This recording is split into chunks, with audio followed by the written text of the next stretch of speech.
Hello, I'm Gary Schotten, and today I'm going to talk about the subject of job costing. How do you job cost?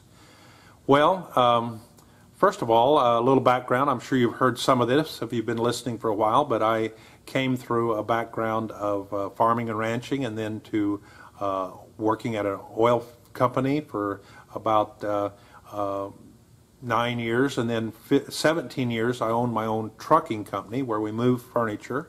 And now, as I'm sitting here, I own a machine shop. That's where we make these metal parts, and we sell them to our customer that then assembles them in a final product. We don't sell them to the end user. We sell them parts to the as a supplier to someone else, and they assemble and sell it to the end user. And so in each one of these cases, and especially the last two, moving a storage company and the machine shop, it was important for me to know what my costs were, but not all lumped together like at the end of the month. What's the entire cost of everything we spent this month? You need to know that. You need to be working on your accounting. You need to be pretty good at your accounting. You need to be getting better at your accounting. You don't have to be the bookkeeper. That somebody else can enter the data. But I'm an advocate that you need to understand how to read your financial statements. So at the end of the month, or maybe a few days into the first part of the next month, you can look back and say, hey, for that month, we either made a profit or we didn't make a profit, or we made this much profit or we lost this amount of money. That's obviously your income minus your expenses is your profit or loss. Basic 101 sixth grade math. And but a lot of people don't understand what's involved with that. And they're not good at reading those numbers. And I wasn't for the first 7 years of business ownership. I couldn't understand what these financial statements looked like.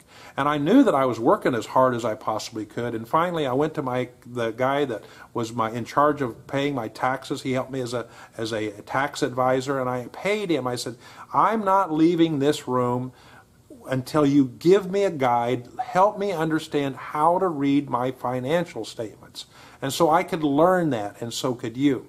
Now, job costing is another more detailed part of that, because at the end of the month, you may have done 5 jobs, 10 jobs, 100 jobs. In our case, we've done several thousand jobs in any given month. Every time, like you see a pallet here of equipment, that was a job. And next to it is another pallet, and that's a job. And so we have 30-some or 40-some machinists all making parts, and so we could have at least 40 jobs in process in one given day. And in some jobs are short, so one worker could maybe actually do 2 or 3 different jobs in one day. And it's up to us to know whether or not we make a profit on each individual job, or how much we made or how much we wished we had made on each individual job, so that then we can make minor adjustments over time to get this thing corrected. So our goal is to make a fair but small margin of profit on every single job. Now, you won't happen that way, but that's our goal. Because you'll always have some jobs that made, wow, I wish I had 100 of these jobs because I made so much money. But next to those will be some jobs that you really didn't make much money. And the average of the two will be a part of that day's production or that month, whatever you're looking at. So the way you job cost, you have to be set in some kind of a system. In our case, when we're making these parts, we have each job quoted if we buy the material, and then we know how much time we have allotted anticipation to make those parts on a machine. Those machines have a certain hourly rate, and we have a target. We know what that price, that amount of time should be, and when you add those together, our hourly rate by the times the amount of time that we were on that machine plus our material cost, that's our basic cost, and we shoot for our profit. Well, it's not quite as easy as you first think, because unless you have a system, it's all kind of mushed together. It's all kind of compiled together, and you won't really know whether or not you're making a profit on your parts or not, on this job or not. I bought this company some 11 years ago, and it was about 15, 18 months into ownership that I realized that the previous owners did not job cost.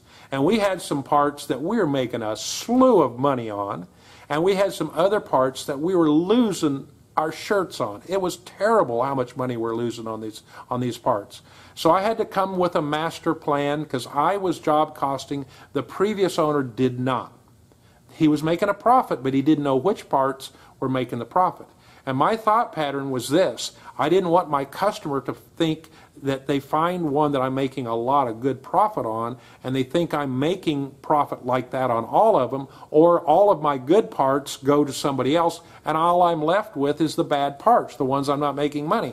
So I made a mass proposal. I went to my customer, and I just explained what had happened. And I said, would you allow me to do the math, and I would create a scenario where I'll raise the price on some parts, but I'll lower the price on these others, and the net difference will be no difference in price to you. But I've got to job cost. I've got to know where I'm at, and they let me do it. And it all worked out. Now we're pretty close. We're always adjusting just a little bit. Let's pretend that you were a house builder. And this happens sometimes. You go to the bank and you're going to build in a development, let's say 10 houses. And so you get enough money from the bank to build the 10 houses, but you're not good at job costing. So in the first 5 or 6 houses, you figure out things and you make a little bit better, you make this a little bit better, and pretty soon you're spending more money on those first houses than you should have. And if you're not careful, you could get up to house number 9 on 10 houses, and uh-oh, I don't have enough money even to build the 10th house. Let me tell you, the loaning institution, the bank, is not going to be happy for you to go in and tell them that, because you were losing money all that time. All of those other 9 houses that you're building at a loss, you just didn't know it.